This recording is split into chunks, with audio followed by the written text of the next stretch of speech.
반갑습니다. 안녕하십니까. 과세 안녕하셨습니까? 예, 옛날에는 과세 안녕하셨습니까? 라는 인사말을 많이 썼습니다. 근데 요즘은 잘 안 쓰시는 것 같아요. 그 이유를 또 잘 몰랐는데요. 옛날에는 이제 한 해 먹는 거를 괜히 겁을 냈어요, 사람들이. 그러면 사실은 우리가 364일 동안 나이 안 먹었습니까? 먹었죠.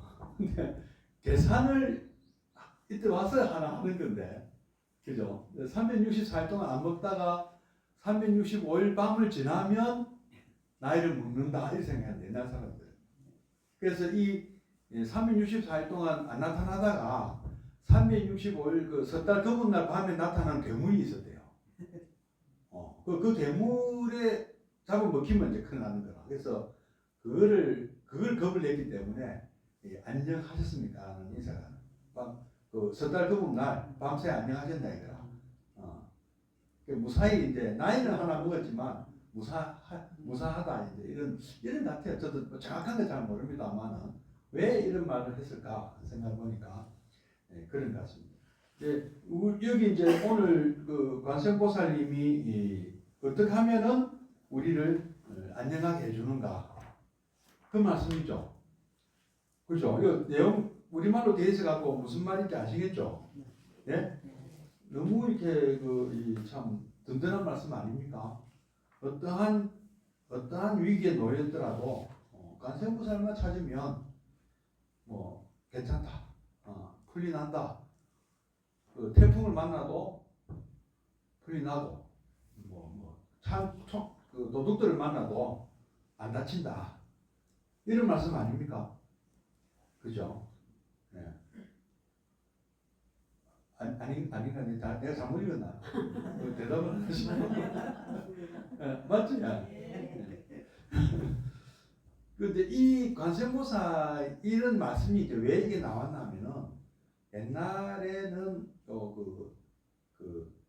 이 불교가 어떻게 전해졌는가 한번 보면은 인도에서 우리나라로 전해져 왔잖아요. 아까 서건, 동진, 거바해동 아닙니까? 예? 서건, 동진, 거바해동이란 말이 뭐냐면은 서건은 인도, 서역에 있는 인도, 그 다음에 동진은 동쪽에 있는 중국, 그 다음에 거바해동은 우리가 사는 이 해동, 우리나라까지. 우리는 옛날에 해동이라 했거든요. 바다 건너 동쪽에 있는. 그래서 이렇게 전해지는 과정이 굉장히 간단한데, 말은 간단한데, 실제로 그 길을 통해서 오는 사람들은 어떻습니까? 지금 같으면 비행기 타고 오면 되지만, 그죠? 옛날에는 어떻게 해야 돼요? 걸어가거나 배를 타고 다녀야 되거든요. 그러면 그 길이 만약에 인도 쪽에서 온다고 생각하면 인도 안 가보셨죠? 가본 분 여기 계실 텐데 두 분은 가셨을 것 같은데 안 가셨어요? 부처님이 사셨던 그 동네가 옛날에는 그 중에서 지금 현대 가장 큰 도시가 파트나라는 도시가 있습니다. 이 파트나라는 도시는 부처님께서 출가하시고 처음 갔던 라자가에 있는 마가다 왕국이 이 라자가라는 도시가 너무 산속에 좀 산에 있어요. 고원지대. 마치 고구려 때 국내성처럼 좀 으슥한 데 있어요. 높은 데 있어요. 외적이 쳐들어오면 막기 쉽도록. 근데 나라가 커지니까 이번에는 조금 교통이 발달된 곳으로 나오는 게 좋잖아요. 그래서 우리나라 고구려도 국내성에서 평양성으로 옮겼거든요. 비슷해요. 굉장히 비슷해요. 라자가에서 파탈리푸타라는 신도시를 만들어서 옮겨왔거든요. 그러니까 파탈리푸타는 겐지스 강에 있는 도시예요. 지금 서울로 치면 강남쯤 돼요. 신도시를 만들어가지고 강북에는 바치국의 왕국인 바이살리가 있었고 강남에는 이 파탈리푸타라는 도시를 만들었는데 지금 이 도시가 오늘날 이름이 파트나예요. 파트나. 그러니까 그 일대에서 가장 큰 도시입니다. 파트나는. 그래서 거기서부터 출발했다고 쳤을 때 만약에 우리가 우리나라까지 오려면 두 가지 길이 있는데 한 가지 길은 육로가 어디로 가야 되냐면은 거기서 직선거리는 그렇게 안 먼데요. 바로 히말라야 산이 그 앞에 있어요. 머리 위에는 북쪽에는. 그럼 그걸 못 넘어오잖아요. 그러면 동쪽으로 오면은 그때는 미얀마나 이 중국 그 지금 그굴굴그뭐 이게 중국 남방도 거기 거의 밀림지대고 사람이 안 살았어요 거의. 그러니까 뭐 굉장히 정글지대다 정글지대. 산도 높고 정글지대다. 그때 차마고도라는 그 한번 다큐멘터리 나왔는데요. 굉장히 교통이 불편해요. 절벽만 많고요. 그래서 어디로 길이 그나마 뚫린 곳이었느냐면은 파키스탄으로 돌아가지고 펀잡 쪽으로 돌아가가지고 파미르 공원을 넣는 게 가장 쉬운 길이에요. 그게 파미르 공원을 넣는 게 그것도 쉬운 길이 아닌데도 불구하고 그러면 그 파미르 공원을 넣어서 그럼 삥 둘러가는 거예요. 직선거리가 아니에요. 삥 둘러서 파키스탄을 해가지고 빙 둘러가지고 중국의 그 지금 신장성이죠. 신장 위부를 그쪽으로 해가지고 그 탈인 분주를 해가지고 타클라마칸 사막 지나서 굉장히 어렵죠. 그래서 뭐 굴륜산맥 위에 뭐 그러니까 굉장히 그 길도 오아시스 길이에요. 오아시스 사막 가운데 길이 있는데 요 길 따라서 오아시스가 있대요. 그 오아시스를 따라서 와야 돼요. 그 오아시스를 엄청 많이 와서 고생해서 오면은 중국 땅이라고 할 만한 데가 난조, 그 다음에 지금의 시안, 장안. 그럼 장안에서 우리나라 오는데도 또 얼마 쉽습니까? 국경을 해가지고 굉장히 먼 길이에요. 걸어오도 한 몇 년 걸립니다. 걸어오는데도. 그리고 그 사이에 도둑들도 많아요. 산적들도 있고. 그럼 그거 잡히면 죽는 거예요. 근데 거기를 처음에 누가 왔느냐 하면은 처음부터 우리 그 스님들이 전법하러 오신 게 아니고요. 처음엔 장사꾼들이 그걸 다녔어요. 그리고 중국에 와서 장사꾼들이 걸로 와가지고 중국에 와서 중국 물건을 비단 이런 거 사가지고 또 가는 거예요. 그 길을 따라서. 그럼 인도하고 무역을 하고 또 저쪽에 로마까지 가서 무역하고 그러면 중국에서 비단을 사가지고 로마에 와가지고 뭐그 유리 가공 이런 걸 보물을 사면은 한 100배 장사. 그러면 이쪽에 물건을 사서 중국에서 만든 물건, 장안에서 만든 물건을 사가지고 콘스탄티노플이라는 곳을 파면은 100배 장사. 갖고 올 수 있다면 안 죽고. 그 다음에 콘스탄티노플에서 사서 또 중국 장안에서 팔면은 또 100배 장사. 그럼 몇 배 장사입니까? 10,000배. 한번 왔다 갈 수만 있으면 10,000배 장사라. 그 옛날에 돈 많이 버는 사람들이 이렇게 돈 버는 거예요. 무역이 제일 돈 많이 버는 거예요. 그런데 아까 그 파밀리 공원에서 남쪽으로 내면 인도하고 로마하고 중국하고 이렇게 옛날에는 교역 노였어요. 그게 뭐라고 부릅니까? 실크로드. 비단길. 그러니까 이 길에는 한 100배 장사 되니까 목숨 걸고 온 거죠. 장사꾼들이. 근데 그 장사꾼을 따라서 누가 따라왔느냐? 전법성들이 따라온 거예요. 스님들이 좀 뭐랄까 사람들이 밤에 일단 무섭거든요. 그러면 스님들이 불교 외워주고 하면은 좀 걱정이 덜 되는 거예요. 스님을 모시고 다니면 그럼 스님은 그러니까 장사꾼들은 스님을 왜 모시고 왔느냐 하면은 자기도 불안하니까 뭔가 의지를 할 게 있어야 되잖아요. 뭐 신을 믿는 사람 같으면 알라 여호와 이렇게 찾았을 거고 사막에 사는 사람들이 그죠? 그러면 신을 안 믿는 사람들은 부처님 또 의지하는 거고 스님이 같이 오시면서 서로 의지가 되는 거죠. 스님은 그 사람들과 같이 움직이니까 혼자는 못 옵니다. 혼자는 못 와요. 그러면 이 만두고개가 왜 만두고개입니까? 설이 여러 가지가 있습니다. 만덕이라는 말은 원래 아미타 부처님 별로고요. 10,000명이 모여서 건너가야 된다는 말도 있었어요. 옛날에. 산적들이 있어가지고. 사람들이 많아야 된다는 말. 산을 넘으려면. 최하 한 100명 이상은 돼야 돼요. 그럼 이제 그런 상단들도 100명 정도에 가는데, 그렇게 가는 거예요. 혼자 난 못 다닙니다. 무사들도 같이 다니고.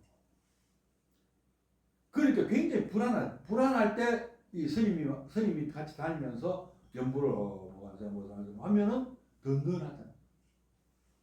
상황이 좀 이해가 되십니까? 반야신경을 한다든지 예?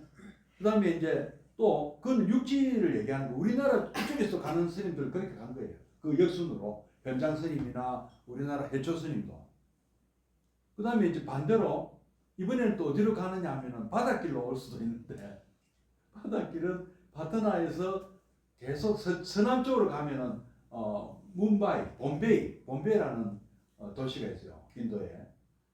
그 항구를 해가지고 쭉 돌아서 스리랑카를 해가지고 말레이 반도, 말라카 해협, 지금의 싱가포르, 그다음에 거기에 쭉 올라오면 또 뭐가 있습니까? 베트남 있죠? 베트남 위로 올라오면은 뭐가 중국 남쪽으로 해가지고 그죠? 홍콩, 상해 이렇게 올라오는 거예요. 그 바닷길도 있는 거예요. 그래갖고 우리나라도 그 길 따라서 산동반도로 해가지고 황해도로 넘어오는 방법이 있고 빙 둘러서 압록강으로 내려올 수도 있고 바래만 쭉 둘러서 그러면 우리나라 이 신안 앞바다에 봉우선 발견됐잖아요. 거기 다 무역 루트거든요. 그 무역선을 또 타고 오는 거예요. 근데 처음부터 그 뭄바이나 캘커타에서 타고 바로 오는 게 아니고 바로 옆에 한국까지 가는 배가 계속 있는 거예요. 무역선이. 그러니까 한 방에 직항로가 있는 게 아니고 이게 나눠서 가는 게요. 부산에서 서울까지 갈 때 부산에서 서울 가는 우리가 KTX 바로 가는 게 있잖아요. 그러나 옛날에 무슨 기차입니까? 지금도 있는 거 무궁화 지금 있죠. 그것만 내리잖아요. 근데 기차가 계속 바뀌는 거예요. 배가 그 역마다 내릴 때마다 기차가 바뀌는 게 비슷해요. 그러니까 항구에서 다음 항구로 가서 또 며칠 묵고 자고 또 바람이 좀 가라앉으면 또 다음 항구로 가고 다음 항구로 가고 이래서 해서 오는데 몇 년? 3년 걸려요. 그러니까 바다로 가나 육지로 가나 3년씩 걸리고 바다로 가면 지금도 해적이 있어요. 말라카나 뭐 소말리아 이런 데 해적이 있잖아요. 아덴만 지금도 해적이 있는데 옛날에는 얼마나 해적이 많았겠습니까? 그때마다 해적만 무섭나? 바다는 또 뭐가 무섭습니까? 이 바람 예측을 잘못하면은 빠져 죽잖아요. 그죠?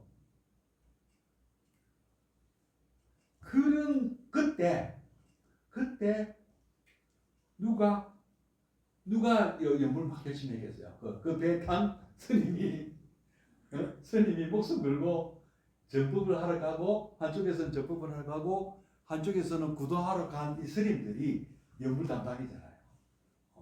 그 스님이 타시면 왠지 마음이 든든했다. 그런 얘기가 좀 이러니까 좀 그림이 그려지시죠? 이 뜻이요, 그죠? 네. 비행기 탈 때 스님이 타면 좀 안심이 될까요? 지부님이 타시고 모사님 다 탔다. 그러면 걱정 안 해도 될까요? 예? 불자들만 탔으면 스님이 타면 좋겠지만은 뭐꼭 교회 다니는 분도 다니고 성당 다니는 분도 탔으면 시부님도 계시고 모사님도 계시면 더 좋겠죠. 아니 또 의사 선생님까지 있으면 더 좋겠고. 예?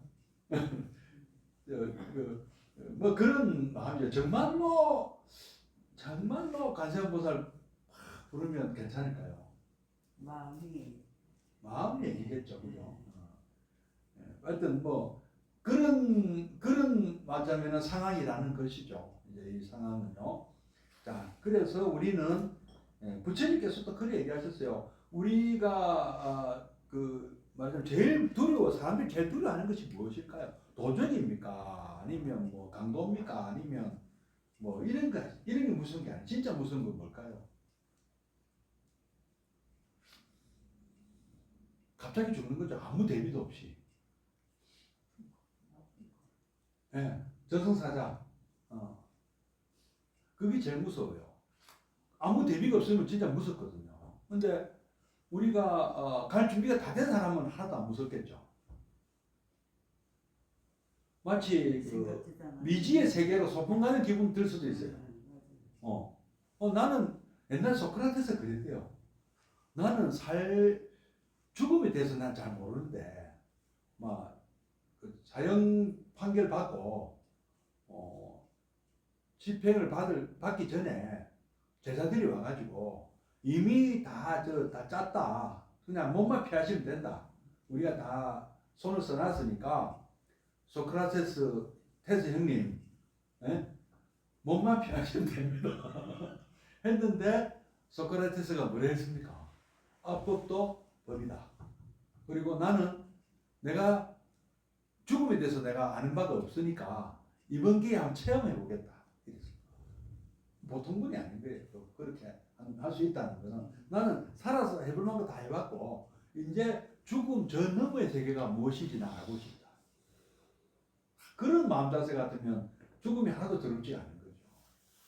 그래서 그 자기는 법대로 나는 사형 억울하지만 뭐 사형받을 죄도 아닌데 그거는 사형 판결을 내린 그 심판관들도 알아요. 이 사람이 억울하다는 거 알면서도 뭔가 어떤 상황이 그렇게 돼가지고 사형을 받았어요. 근데 이 사람은 당당하게 소크라테스는 마셨다. 그러니까 그분이 성장한 거예요. 죽음 앞에 두려움이 없다는 거. 그래서 우리 불자님들도 부처님 그런 말씀하시니까 부처님 그러셨어요. 깨달음에 대해서 얻지 못한 사람은 정말 무서울 것이라고 얘기하셨어요. 왜? 모르니까. 나는 공부도 안 되고 아무것도 모르고 준비도 안 하나도 안 됐는데 갑자기 끌려가면 무섭거든요. 근데 준비가 다 된 사람은 무서워할 이유가 없고 준비가 다 됐다는 말은 깨달음을 얻었다는 말이고 근데 깨달음을 못 얻으면 어떡합니까? 이런 사람도 있을 거 아니에요. 그러니까 부처님께서 나를 생각해라. 나를 생각하고 내가 여러분들이 가르쳐줬던 이 가르침 이걸 생각해라. 그 다음에 내가 만든 이 성단, 이 교단을 생각해라. 그럼 이게 뭐죠? 염불, 염법, 염승. 그 중에 제일 중요한 건 염불이다. 부처님 생각하는 거, 간세음보살하고 부르는 거, 남아미탑하고 부르는 거, 이것도 염불이거든요. 이걸 염불이라고 하잖아요. 이것도 네. 생각하는 거니까 그냥 건성으로 하는 게 아니고 정말 내가 간세음보살 생각하면서 아미탑을 부처님 생각하면서 하는 게 염불이란 말이에요. 이것만 해도 사막도에는 떨어지지 않는다. 사막도는 뭐죠? 지옥, 악귀, 축생. 이제 요게 왜 이제 지옥, 악귀, 축생이나 그다음에 수라에 왜 가느냐면은 탐진, 치기 때문에 가거든요. 탐욕심, 그다음에 분노, 어리석음. 어리석은 거는 축생으로 가고, 탐욕을 너무 많이 낸 거는 악귀로 가고. 그다음 성질 너무 많이 낸 사람은 수라로 가고 너무 나쁜 짓을 많이 해가지고 이거는 그 종합 선물 세트로 다 한 사람은 지옥으로 가고 세 가지 다 한 사람이에요. 그렇더라도 너무너무 겁이 나면 내 이름 불러. 그러면 안 간다고 하셨어요. 그 대신에 그러니까 내가 죄가 많아서 너무 내가 죄가 많아서 나는 불러봐야 소용없을까 이렇게 생각하는 사람 갈 것이고 그렇게 생각하지 말고 정말 부처님을 믿고 참회하면은 그 마음에는 참회도 있을 거 아니에요. 내가 참회가 있으면 제가 정말 잘못했습니다 하는 마지막 부처님께 어떤 그런 고백을 하는 거잖아요. 우리 그 성당에는 뭐 하면 고해성사하잖아요. 그 비슷한 것도 보면 참회 진정한 참회를 했을 때는 안 간다는 거죠. 그리고 부처님 하셔도 돼요. 남아미탑을 해도 되고 관세음보살 하셔도 되고 염불해라. 염불. 더 좋은 거는 뭘까요? 그거는 마지막 남은 카드고 진짜 중요한 거는 뭘까요? 아직 살아 계실 날이 많은 우리 전전수 보살님, 수정화 보살님은 무엇을 하는 게 더 좋겠습니까? 부처님 말씀대로 사는 거죠. 너그러운 마음으로 용서해주고 늘 이렇게 좀 이렇게 뭐랄까 너그러운 마음을 살아야 돼. 이게 보면 우리 부처님께서 이 세상을 뭐라고 보셨냐면은 수많은 꽃들이 어울려서 사는 곳이래요. 근데 나는 장미꽃만 좋다 해가지고 이 전부 싹 갈아엎고 장미꽃으로만 딱 심은 이런 세상을 원하는 거는 우리 불교가 아니에요. 어떤 종교는 그런 종교가 있어요. 모두가 장미꽃이 돼야 돼. 응? 모두가 백합이 돼야 돼. 백합은 백합, 장미면 장미, 코스모스. 근데 불교는 안 그렇다. 꽃밭이 어떤 꽃도 다 여기는 있는 곳이다. 근데 장미는 또 어떤 사람은 참 좋아하는 사람도 있죠. 또 어떤 사람은 싫어하는 사람도 있어요. 좋아하는 사람은 뭐 때문에 좋아합니까? 장미를. 예쁘잖아. 멋지잖아. 장미 꽃의 여왕이잖아요. 근데 싫어하는 사람은 왜 싫어하겠어요? 가시가 있다. 그러면 장미꽃이 아무리 예뻐도 가시 찔린 사람은 그 예쁘겠어요 장미가? 싫어하지. 찔려갖고 이 고말 가지고 홀 난 사람은 그 좋아하겠어요 장미를. 그러니까 그런 것도 우리가 이해를 해줘야 된다는 거죠. 나는 장미한테 찔려보지 않아가지고 나는 장미꽃이 너무 좋아. 남에게까지 야, 니 왜 장미 안 좋아해? 이건 아니야. 그래서 우리는 내하고 생각이 다른 사람일지라도 그 장미 좋아하세요? 그러세요? 그래 좋아하시라 이거야. 나는 코스모스를 더 좋아합니다. 그럼 이쪽에서도 코스모스를 더 좋아하시는군요. 저는 한일꽃이 좋은데요. 할 수 있는 거예요. 나는 안개꽃이 더 좋습니다. 나는 내가 드러나는 것보다 남을 이렇게 보이게 나는 이렇게 참 해주는 그런 역할이 난 좋습니다. 그럴 수 있잖아요. 맞죠? 맞아요. 예. 이 세상은요 수많은 꽃이 어울려 사는 꽃밭이다. 꽃밭을 훼손하면 안 된다. 그건 안 되겠다. 뭐 이런 거예요.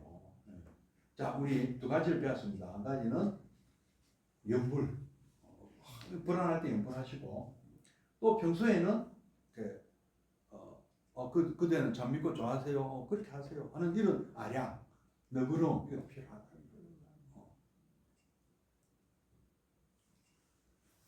선물하십시오.